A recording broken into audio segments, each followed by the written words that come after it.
human-cat relationships in Nigeria, sorghum dog food, and the Elanco IPO.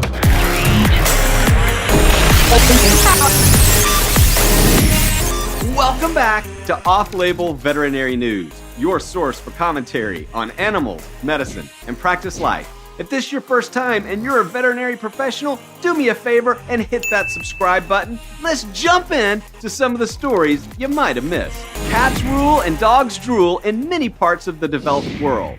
But in other areas, such as Africa and South America, many myths and misperceptions around cats still persist. 200 randomized households were selected, and 196 responded.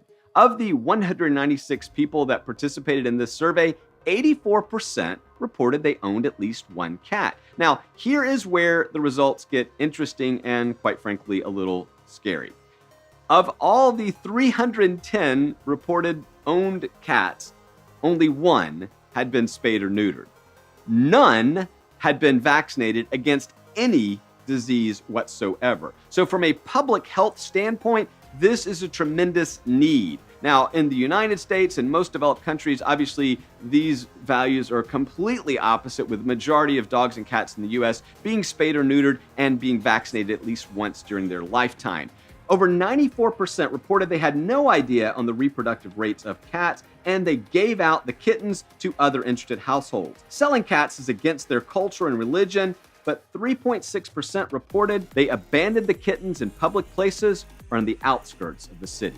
And almost 3% of the respondents reported that they ate cat meat as a form of herbal medicine and as a superstitious belief. They started asking people what do they believe about cats, and the vast majority reported that there were some myths still persistent in Nigeria today that equate cats, especially black cats, with the devil, with witches. You know, I heard this story recently in Peru from a practitioner there. These myths and misperceptions must be addressed by us as veterinary professionals. We need to work with government and other leadership organizations to try to dispel this because, again, a lot of these cats are being potentially harmed because they are viewed as somehow evil or bad. For me, one of the most interesting aspects of this Nigerian survey was, what did the people feed their cats? About 92% of the cats were fed table scraps or leftovers. Those basically consisted of corn grits or paste, vegetable soups, and pieces of meat or fish, while 8.3% were fed what they called a special diet. When asked what they meant by special diet, they meant that the cat had their own food bowl and they actually fed them at regular times. So all 310 cats in this study were fed leftovers and rodents that they could catch. None were fed a commercial diet. The great news is these people said, why do you have a pet? Hey, it helps us cope with loneliness. It gives us something to do with our days. They really did latch onto the companionship model. No matter where you are in the world, no matter what your conditions are, we know that pet ownership benefits our lives. So for me, this was an interesting read. I'll include links down below. If you're a veterinary professional, I encourage you to read this because it will open your eyes to how other parts of the world view the pets that we serve every day. Sorghum-based dog food.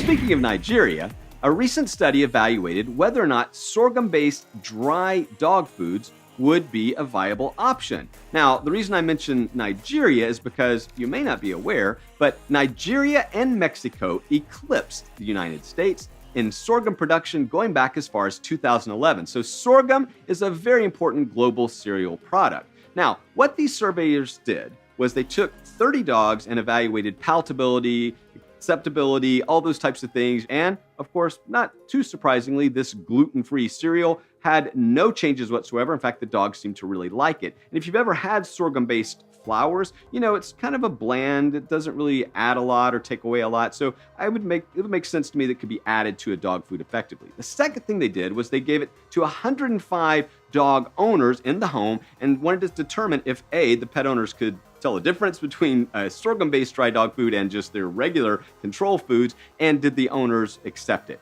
And of course, unanimously, the pet owners accepted the sorghum-based dry dog food. Now, this has really interesting potential in the dog food market and maybe in the human food market as well, because sorghum has a lot of opportunity to advance the technology around processing. While other cereal and cereal grains have certainly had advancements in processing, sorghum is kind of that left behind, forgotten because it's not popular in North America. So what do you think, off-labelers, about this latest study? Do you ever see sorghum being added to dog foods as a viable option for us? Or do you think we should leave well enough alone? I want to hear from you.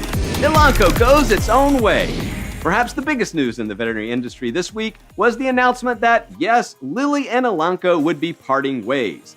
Lilly announced that they would be offering a 20% of Elanco IPO in the upcoming months and then gradually divest itself from the remaining assets over time. Now, this is important for a lot of reasons. Number one, I only see this as a positive move because Jeff Simmons is a very capable CEO, and I think that in some ways he has been muzzled and held back by the larger Lilly corporation. Now, Lilly wants to focus more on their diabetes treatments, and I think that's what they should do. Obviously, they have some R&D developments and some other things that are giving them some challenges, but more importantly, it's good to see Lilly do their own thing.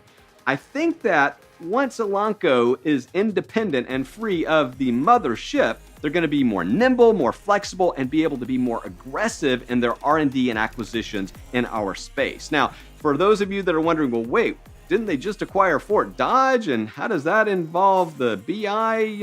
Boy, there's a lot of moving parts here. And there are.